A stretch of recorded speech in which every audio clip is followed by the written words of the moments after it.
Hello guys! Paano nga ba tayo ma-notify kapag merong magtatangkang magla-login or gagamit ng ating mga Facebook account?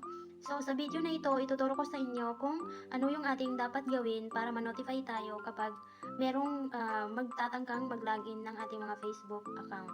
Kasi alam naman natin ngayon na ang dami ng mga hacker, so sobrang makakatulong itong ituturo ko sa inyo para ma-alert tayo or para ma-notify tayo kapag merong magtatangkang gagamit ng ating mga Facebook account. So kung gusto mong malaman, panoorin mo lang ang video na ito. So ang gagawin po natin ay pupunta po tayo sa ating mga messenger. Tapos i-click po natin ang 3 lines na to sa taas. And then i-click natin itong settings. Dito naman, scroll up natin. So, dito sa pinakababa ay i-click natin itong account center. So, dito guys, dapat updated ang inyong mga messenger para meron kayong account center. So, i-click lang natin itong account center. So, dito naman guys, i-click natin ang password and security. So, dito, i-click naman natin itong login alerts. So, ayan.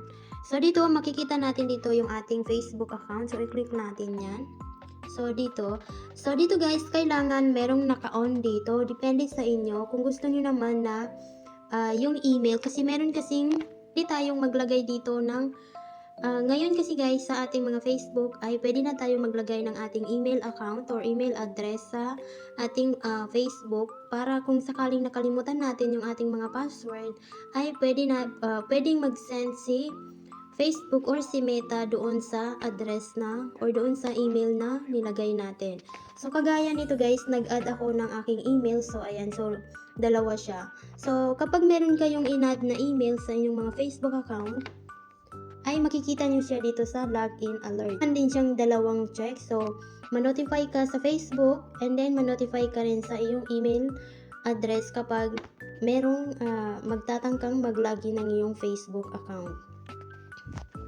So, napaka-importante nito guys dahil kailangan na kailangan natin ito kasi para agad-agad natin malalaman na kung nagtatangkang gumamit ng ating mga Facebook account.